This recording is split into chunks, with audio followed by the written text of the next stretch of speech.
আসসালামু আলাইকুম, কেমন আছেন আপনারা সবাই? আশা করি ভালো আছেন, সুস্থ আছেন। আলহামদুলিল্লাহ, আমাকে ভালো রাখছে, সুস্থ রাখছে। সবার জন্য রইল দোয়া এবং ভালোবাসা। আজকে নিয়ে আসলাম নারকেল ছাড়া নারকেলের মতন নাড়ুর রেসিপি আমি আগেও শেয়ার করেছি, অবশ্যই আপনারা দেখে আসবেন। কিন্তু তার চেয়ে একটু ব্যতিক্রমী, একটু ভালো। এটা প্রায় 5-6 মাসের মতন ভালো থাকবে যদি এই পদ্ধতিতে বানাই নেন। এইভাবে শুধু একটা কাঁচা পেঁপে থাকলেই কিন্তু তৈরি করে নিতে পারবেন নারকেলের চেয়ে বেশি টেস্টফুল নারকেলের নাড়ু।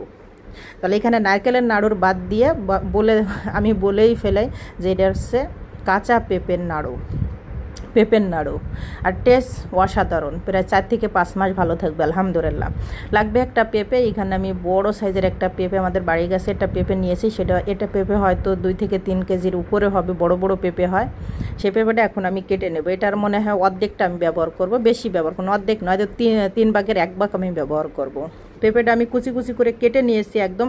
হয়তো আপনাদের হাতে যদি সবজি কাটা মেশিন থেকে গ্রেটার, সেটা দিয়ে কেটে নেবেন। দিয়ে দিলাম 1 চামচের মতন ঘি। এটা আমি বাতাসা দিয়ে করবো, এজন্য 1 চামচের মতন ঘি ব্যবহার করছি। 2 টুকরা দারচিনি ব্যবহার করেছি। আমি এখানে এলাচ ব্যবহার করব না। এটা আমি কখনো ভাপাবো না, কিচ্ছু করব না। জাস্ট যে পানিটা আছে গ্রেট করার পর, সেই পানিটা আমি চিপড়ে ফেলাই দেবো। এতে কী হবে, একদম ঝনঝন হবে। আমি সামান্য একটু ভেজে নেব। অবশ্যই একটু ঘি দেওয়ার জন্য চেষ্টা করুন, ঘিতেই ভেজে নেবেন। যদি 1/2 চামচ করে ঘি দিয়ে ভেজে নেন, এখানে তেলের চেয়ে ঘি দিলে বেশি টেস্ট হবে। এখন এই পেঁপেরি দিয়ে, যেটা আমি একদম চিকি করে কেটে নিয়েছিলাম গ্রেটার দিয়ে, দেখেই বুঝতে পারেন যে সবজি কাটা মেশিন সবার ঘরে আছে, বা আপনার হাতেও কিন্তু কেটে নিতে পারেন।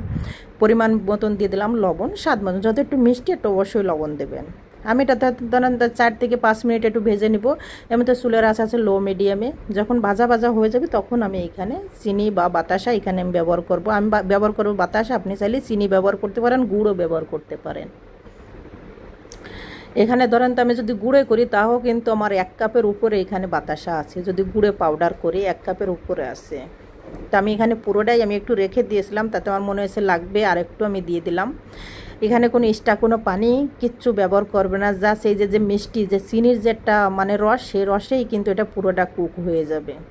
এজন্য কোনো পানি এখানে ব্যবহার করে না। পানি ব্যবহার করলে কিন্তু এটা সেরকম মানে নারকেলের মতন টেস্ট হবে না, একদম পারফেক্ট হবে না। তো অবশ্যই এটা নাড়াচাড়া করতেই তালে থাকতে হবে। এর ভিতরে কিন্তু আমার পেঁপেটা কিন্তু প্রায় সেদ্ধ হয়ে আসছে, ধরেন তো 70% সেদ্ধ হয়ে গেছে। আর দারচিনির টুকরো এখন আমি উঠিয়ে ফেলা দিলাম। এখানে চাইলে আপনার দারচিনির বদলে এলাচ দিতে পারেন, কিন্তু আমার এই পেঁপের নাড়ুটা, আমার দারচিনির স্ট্রং যে একটা ঘ্রাণ, সেটা আমার কাছে বেশি ভালো লাগে, এজন্য আমি ব্যবহার করছি। আর এটা কতটা রসালো হয়েছে দেখি আপনারা বুঝতে পারছেন। আমি আরেকটু ভেজে নেব। এখানে আমি 1 চামচের মতন এখানে বাদাম গুঁড়ে ব্যবহার করেছি, কেন কি এটা 2 গুণ টেস্ট একটু বেশি বাড়ানোর জন্য বা বেশি ভালো লাগার জন্য। এই জন্য আমি 1 চামচের মতন বাদাম ব্যবহার করেছি। বাদামগুলো এখানে কাঠবাদামগুলো আপনারা একটু গুঁড়ো করে, মানে মেশিনে দিয়ে গুঁড়ো করে তারপর এখানে ব্যবহার করবেন। যা এতটুকু। এখানে চাইলে কিন্তু আপনারা চিনে বাদামটাও ব্যবহার করতে পারেন, কোনো সমস্যা না, যে কোনো বাদাম এখানে ব্যবহার করা যাবে।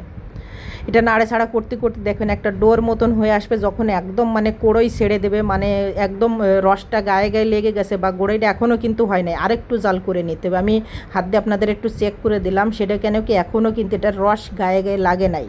এই জন্য আরও 4-5 মিনিটের মতন আমার এটা জাল করে নিতে হবে।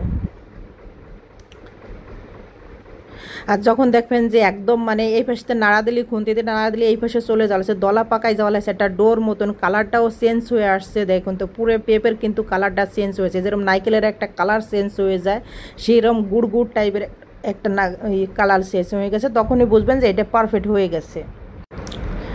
দেখেন একদম আমি যখন নাড়াচাড়া করেছি, একদম আঠাইলে হয়ে গেছে, বা একদম কোড়ের থেকে লেগে আসবার আছে, তাহলে বুঝতে হবে যে এটা একদম ঠিক আছে। এবং কালারটাও খুব সুন্দর, কিন্তু একটা মিষ্টি একটা কালার আসছে, খুব সুন্দর কালারটা আসছে। এই জন্য বুঝতে হবে যে এটা হয়ে গেছে। হাতের ভিতরে নিলে যখন দলা পাকাই যাবে, এটা কিন্তু দলা মানে নাড়ু বা লাড্ডু শেপটা দিতে যত টাইম, এর ভিতরে কিন্তু এটা কিন্তু একদম ক্রিস্পি, মানে একদম ঝনঝন হয়ে যাবে। যদি আপনি ফিক্কেও মারেন তারপরে ভাঙবে না। দেখুন খুব সুন্দর কালারটা চেঞ্জ হয়ে গেছে। এখন দ্রুত বানাইতে, এটা কিন্তু অতিরিক্ত গরম, নাহলে কিন্তু এটা দ্রুত কিন্তু একদম হয়ে যাবে, নারকেলের মতন একদম ঝনঝনা হয়ে যাবে। এই জন্য দ্রুত এটা শেপ দিতে হবে, যত গরম আছে তারপরে দ্রুত শেপ দিয়ে দিতে হবে। দেখুন আমি পুরো দিটা কিন্তু বানাই নিয়েছি। আমার কিন্তু অতিরিক্ত গরম, তারপরে কিন্তু যদি গরম থাকে বেশি হাতে একটু পানি নিয়ে বানাই নেবেন, এটা কিন্তু দ্রুত কিন্তু এটা ক্রিস্পি হয়ে যাবে। আর এতটা শক্ত হবে যে আপনি যদি ফিও মারেন তারপরে পড়বেন। নারকেলের চেয়ে বেস্ট আমি মনে করি যে নারকেলের নাড়ু খাওয়া বাদ দেন আপনারা, নারকেলের চেয়ে পেঁপে দেয়া, কাঁচা পেঁপে দিয়ে নাড়ু বানাই নেন, নারকেলে মানে কাঁচা পেঁপের নাড়ু বেস্ট আমার মনে হয় নারকেলের চেয়ে। আর এটা কিন্তু শরীরের জন্য অনেক উপকারিত, এই জন্য একদম বেস্ট। তাহলে নারকেল খা আপনারা বাদ দেন এখন থেকে, নারকেলের বদলে পেঁপে দিয়ে বানিয়ে নেন নাড়ু। এটা 5-6 মাস ভালো থাকবে, একদম নর্মাল আপনারা বাইরে রেখে দিলেও কিন্তু ভালো থাকবে। এটা কোনো একটু রস নাই, কিছু নেই, একদম মানে ঝনঝনা শক্ত টাইপের, অতিরিক্ত শক্ত, যেরকম নারকেলের নাড়ু যেরকম আমরা খাই শক্ত সেরম। তাহলে একটা ইউনিক একটা রেসিপি আপনাদের সাথে শেয়ার করলাম, আশা করি ভালো লাগবে।